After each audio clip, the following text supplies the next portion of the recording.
नमस्कार, मैं विवेक कुमार। आप देख रहे हैं हमारी खास रिपोर्ट नारायण न्यूज़ पर। जो है आज दिखाएंगे जो है सबसे बड़ी खबर ये आ रही है कि कांग्रेस और सपा की जो है गठबंधन हो चुका है। 11 सीटों पर जो है कांग्रेस को मिलने की उम्मीद बताई जा रही है। सपा ने फाइनल की है। तो ऐसे में जो है 2024 की समीकरण क्या है, तो हमारे साथ बात करने के लिए विक्रम सिंह जी हैं। विक्रम जी, एक आप वरिष्ठ पत्रकार भी हैं और राजनीतिक विशेषज्ञ भी हैं, तो आप कैसे देख रहे हैं इसकी पूरा?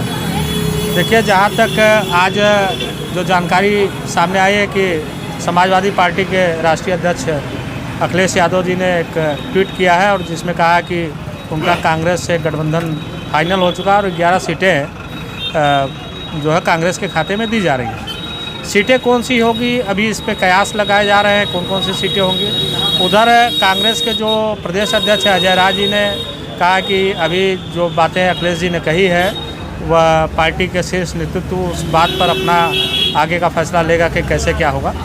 तो उत्तर प्रदेश को देश की राजनीति का आधार कहा जाता है, या ये ऐसा कहा जाता है कि उत्तर प्रदेश से ही देश का प्रधानमंत्री तय होता है। आप देखे होंगे कि जब पिछले 2 चुनाव में भारतीय जनता पार्टी का उत्तर प्रदेश में बहुत ही अच्छा प्रदर्शन रहा और उस प्रदर्शन के बलबूते जो है केंद्र में भारतीय जनता पार्टी की एक बड़ी बहुमत वाली सरकार बनने में कामयाब रही।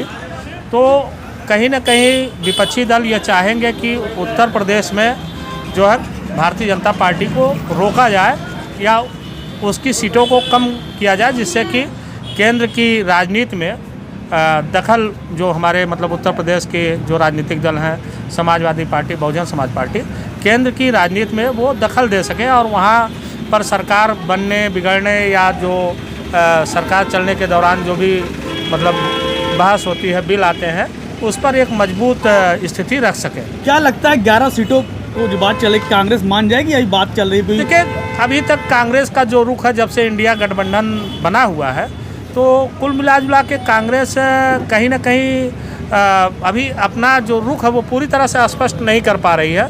और शायद यही वजह भी रही कि आप देख रहे होंगे कि पश्चिम बंगाल में ममता जी जो है वो अकेले लड़ने का घोषणा कर चुकी हैं और बिहार की उठापटक पिछले एक सप्ताह से आप देख रहे होंगे आज और कल काफ़ी निर्णायक साबित होने वाले हैं।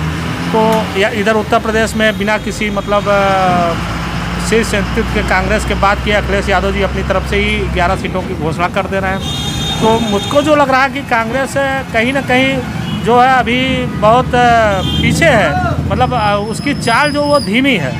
और इसका नहीं लगता कांग्रेस एक बड़ी पार्टी है, 11 सीट कैसे वो बर्दाश्त करेगी? लगातार राहुल गांधी, प्रियंका गांधी जो है यात्रा पे निकले हैं, यात्रा कर रही है। किसी भी राजनीतिक दल की जो हैसियत होती है वो उसका वोट परसेंटेज या उसका जो पिछला प्रदर्शन होता है उसके आधार पर ही सीटें तय की जाती है, गठबंधन किया जाता है। उत्तर प्रदेश में ज़मीनी धरातल पर कांग्रेस कतई मजबूत नहीं, उसका संगठन भी आप देखेंगे तो उत्तर प्रदेश में काफ़ी कमज़ोर है। और पिछला प्रदर्शन सिर्फ रायबरेली की सीट ही कांग्रेस जीत पाई थी।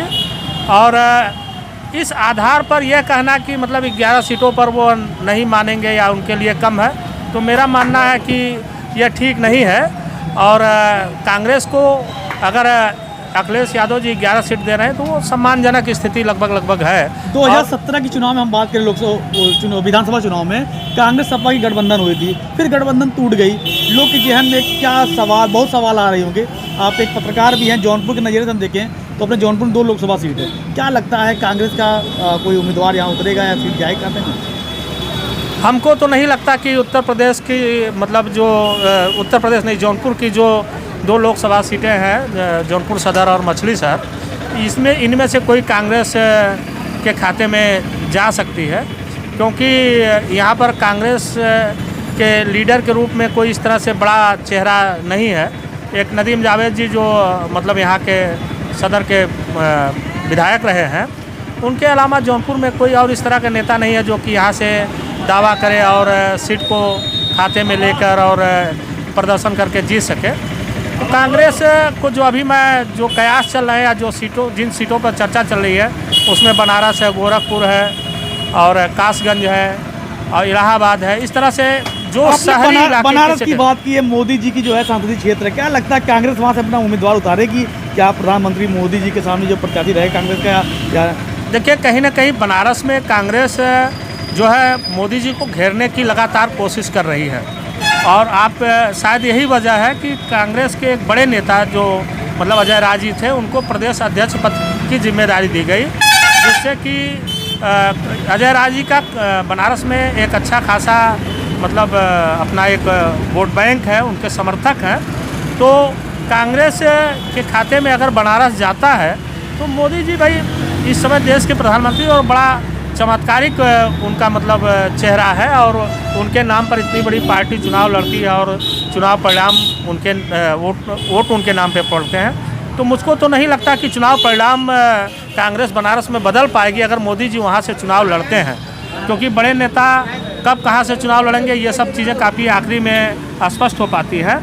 लेकिन अगर वहाँ से मोदी जी चुनाव लड़ते हैं तो मुझको तो नहीं लगता कि कांग्रेस वहाँ पर मोदी जी को डिफीट दे पाएगी। हाँ, प्रदर्शन उसका बेहतर हो सकता है अगर अजय राय जैसे व्यक्तित्व के लोग वहाँ से या कोई लोकल इस तरह का और बड़ा नेता जो है चुनाव लड़ता है।